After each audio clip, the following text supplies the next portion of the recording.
Baik, teman-teman sejarah, berjumpa kembali di channel YouTube saya, di mana muatan pengetahuan sejarah dan sosial kamu sajikan. Untuk video kali ini akan kita bahas tentang jalur rempah atau jalur sutra, masa Hindu dan Buddha dan zaman kolonialisme. Simak baik-baik, terima kasih.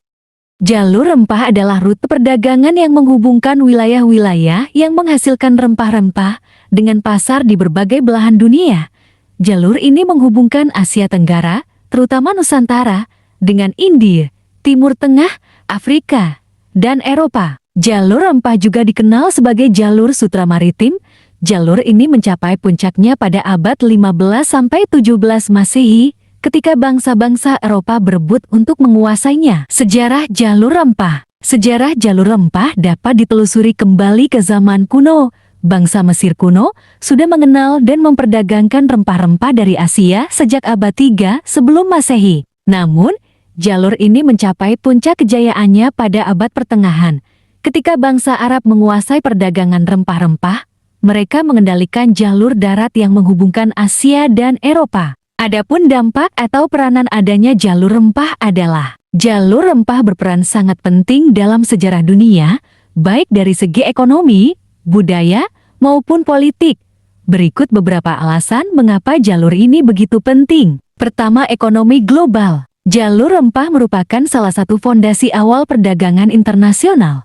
Rempah-rempah menjadi komoditas yang sangat berharga hingga mendorong pertumbuhan ekonomi di berbagai negara. Kedua, pertukaran budaya. Melalui perdagangan rempah-rempah, terjadi pertukaran budaya antara timur dan barat. Pengetahuan, teknologi, dan tradisi dari berbagai bangsa saling memengaruhi dan memperkaya satu sama lain. Ketiga, kolonialisme. Pencarian rempah-rempah memicu penjelajahan dan penaklukan wilayah-wilayah baru oleh bangsa Eropa. Hal ini membawa dampak besar pada peta politik dunia, termasuk pendirian koloni di Asia Tenggara dan Amerika. Keempat, kemajuan navigasi. Untuk menemukan jalur rempah yang efisien, bangsa-bangsa Eropa mengembangkan teknologi navigasi dan peta yang lebih akurat. Hal ini membuka jalan bagi penjelajahan dunia yang lebih luas. Dimulai pada abad pertama Masehi, barang komoditas perdagangan dipertukarkan di Asia Tenggara dengan menggunakan sistem barter, yang melibatkan pertukaran satu komoditas dengan komoditas lain tanpa menggunakan alat tukar, seperti uang. Koneksi yang dimungkinkan oleh jaringan perdagangan adalah yang menghubungkan satu wilayah perdagangan ke wilayah perdagangan lainnya. Sejak saat itu terjalin hubungan baik yang memicu diplomasi politik dan pertukaran budaya yang berujung pada percampuran budaya. Pertukaran pengetahuan dibangun di samping interaksi lintas budaya. Akibatnya, jaringan perdagangan berdampak signifikan terhadap perkembangan peradaban global. Orang Indonesia pertama kali menggunakan rempah-rempah untuk kebutuhan sehari-hari sebagai bumbu penyedap, bahan obat-obatan, dan penambah kegiatan. Ritual keagamaan. Beberapa faktor berkontribusi pada kebutuhan Nusantara akan jalur rempah-rempah. Sangat penting untuk pencampuran awal budaya nasional yang berbeda. Kedua, menjadi sumber kekayaan Nusantara sendiri. Hal ini diklaim karena keragaman ras dan budaya Nusantara telah tumbuh sebagai hasil dari kehadiran jalur rempah-rempah yang menghubungkan pulau-pulau tersebut. Ketiga, sebagai sumber penelitian sejarah kelautan bahari Nusantara. Komoditas Nusantara yang lebih unggul yaitu komoditas rempah, terutama lada, cengkih, pala, dan merica, mengungkapkan kepada kita bahwa salah satu pemicu tumbuhnya pelayaran dan perdagangan adalah masa lalu Laut Nusantara. Jalur rempah adalah jalur pelayaran luas yang menghubungkan Nusantara sebagai negara kepulauan dengan berbagai daerah dan negara di benua lain di seberang lautan. Itu didirikan selama puncak popularitas rempah-rempah ini. Jalur ini merupakan sentuhan akhir yang menyatukan peradaban bahari Nusantara, kebanggaan nasional Indonesia. Masa prakolonial di Indonesia diperkirakan menandai dimulainya fungsinya sebagai jalur rempah sejak ribuan tahun lalu. Namun, masih ada kebutuhan akan bukti kuat dan penerimaan internasional terhadap klaim tersebut. Karena lokasinya yang strategis sebagai jalur maritim utama, Indonesia secara historis memiliki dampak yang signifikan terhadap ekonomi global karena menghubungkan Asia Timur, Asia Selatan, Timur Tengah, dan Eropa. Indonesia di Asia Timur berada di posisi strategis. Produk yang paling berharga dan dicari, rempah-rempah, diproduksi di Asia Tenggara. 3 produk utama adalah fuli, pala, dan cengkeh. Pertumbuhan perdagangan internasional di Asia Tenggara dibantu oleh rempah-rempah tersebut. Jalur rempah adalah jalur perdagangan rempah-rempah yang melewati banyak wilayah dan pelabuhan di seluruh dunia, terutama dari Nusantara bagian barat ke Asia, Afrika, dan Eropa. Sebelum era kolonial, kerajaan-kerajaan Indonesia telah menempuh jalur rempah. Dibandingkan dengan perkiraan para sejarawan barat, diyakini bahwa kontribusi Indonesia terhadap perdagangan rempah-rempah dunia sudah ada sejak ribuan tahun yang lalu, 2000 sampai 5000 tahun. Perkembangan jalur rempah dari awal nenek moyang. Pohon cengkih yaitu tumbuhan asli Pulau Tidore, Ternate, Bacan, Makian, serta Mauti. Tanaman pohon pala, spesies unik di Pulau Banda, adalah sumber rempah pala. Getah pohon khas Sumatera digunakan untuk menghasilkan rempah-rempah aromatik, seperti kemenyan dan kapur berus. Di Sumatera juga menjadi sumber rempah-rempah umum lainnya seperti kayu manis dan merica. Pulau-pulau di Nusantara Timur merupakan rumah bagi tumbuhan penghasil rempah-rempah seperti kemiri dan cendana. Jalur rempah memberikan ide, informasi, seni dan budaya ke wilayah tersebut serta menyediakan akses ke perdagangan. Masa praaksara atau biasa disebut masa prasejarah adalah masa kehidupan manusia sebelum mengenal tulisan. Manusia yang diperkirakan hidup pada masa praaksara adalah manusia purba. Pada masa ini, kita tidak dapat mengetahui sejarah serta kebudayaan manusia melalui tulisan. Pada masa praaksara terbentuklah suatu jalur rempah yang memperdagangkan rempah-rempah seperti cengkeh, pala, dan lada. Jalur rempah juga ikut andil dalam kemajuan dunia yaitu pelayaran yang terjadi mampu membuat pertukaran budaya, agama, politik, dan juga ekonomi. Pada masa praaksara wilayah yang dilintasi jalur rempah membentang sampai Sri Lanka, India, Afrika, dan Madagaskar. Nenek moyang bangsa Indonesia itu adalah ras Australomelanesiid yang datang ke Nusantara kurang lebih tahun 2500 sebelum Masehi atau 4500 tahun yang lalu. Diperkirakan, mereka datang dari Asia bagian Tenggara. Setelah sebelumnya bermigrasi dari Laut Tengah dan menetap di India. Restu Gunawan dan kawan-kawan, 2013. Sumber lain menyebutkan mereka adalah gelombang pertama bangsa Melayu Austronesia. Bangsa Proto-Melayu yang datang ke Nusantara dari Yunan Tiongkok melalui 2 jalur barat dan timur. Pada 1500 sebelum Masehi, jalur rempah secara berangsur-angsur mulai terbentuk sejak tahun 2000 sebelum Masehi.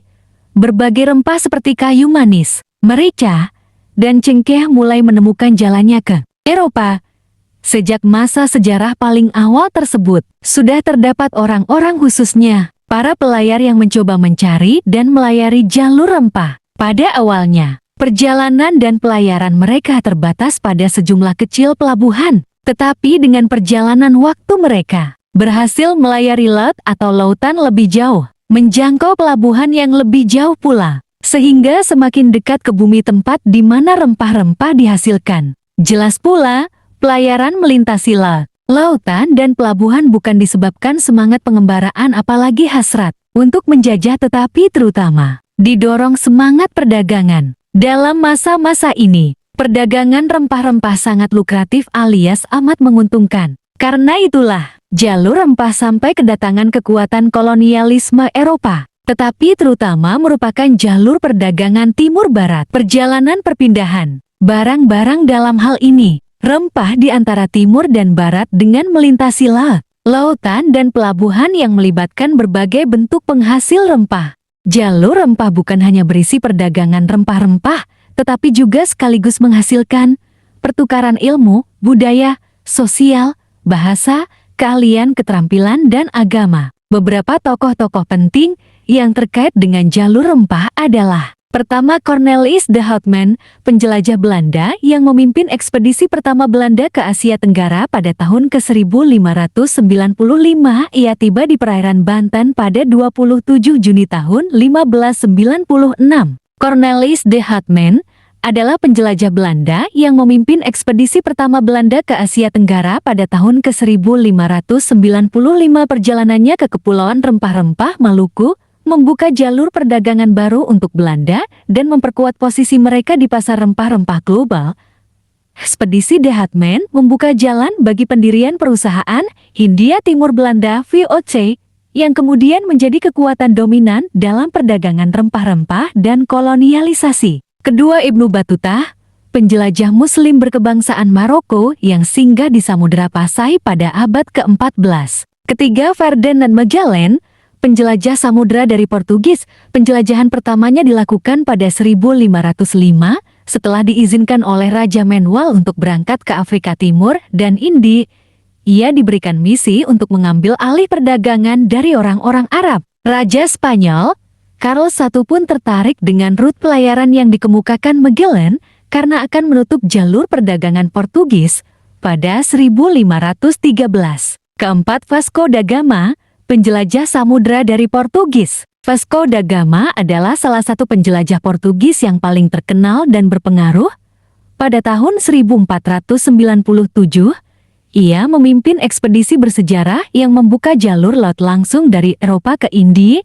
Penemuan jalur ini memungkinkan Portugis untuk mengakses pasar rempah-rempah yang sangat menguntungkan di India. Kelima, Bartolomeu Dias, penjelajah samudra dari Portugis. Bartolomeu Dias adalah penjelajah Portugis yang dikenal karena pencapaiannya yang monumental dalam mengarungi ujung selatan benua Afrika, yang kemudian dikenal sebagai Tanjung Harapan. Keenam, Pedro Álvares Cabral, penjelajah samudra dari Portugis. Pada 1499, Raja Portugis menunjuknya untuk memimpin 13 buah kapal untuk berlayar ke Hindia Timur. Adapun rute perjalanannya melalui jalur barat hingga mencapai Brasil, yang saat itu belum dikenal oleh bangsa Eropa. Pedro Álvares Cabral dikenal karena penemuan Brasil pada tahun ke-1500 dalam pelayarannya menuju India. Cabral secara tidak sengaja menemukan tanah yang kini dikenal sebagai Brasil. Ketujuh, Jan Huygens van Linschoten, penjelajah dan penulis Belanda yang dikenal karena laporan-laporannya tentang India dan Asia Tenggara. Laporan dan catatan perjalanan van Linschoten memberikan informasi yang sangat berharga tentang rute perdagangan, pelabuhan, dan budaya di Asia. Karyanya, Itinerario, diterbitkan pada tahun 1596, menjadi sumber penting bagi penjelajah Belanda dan memperluas pengetahuan Eropa tentang Asia dan rute perdagangan yang ada. Kedelapan, Karang Patingaloang, tokoh intelektual dari Makassar yang disegani banyak penguasa dunia. Demikian pembahasan materi tentang jalur rempah. Semoga ada manfaatnya dan menambah wawasan kita semua. Untuk pengembangan channel jangan lupa like, tonton, dan subscribe. Terima kasih banyak.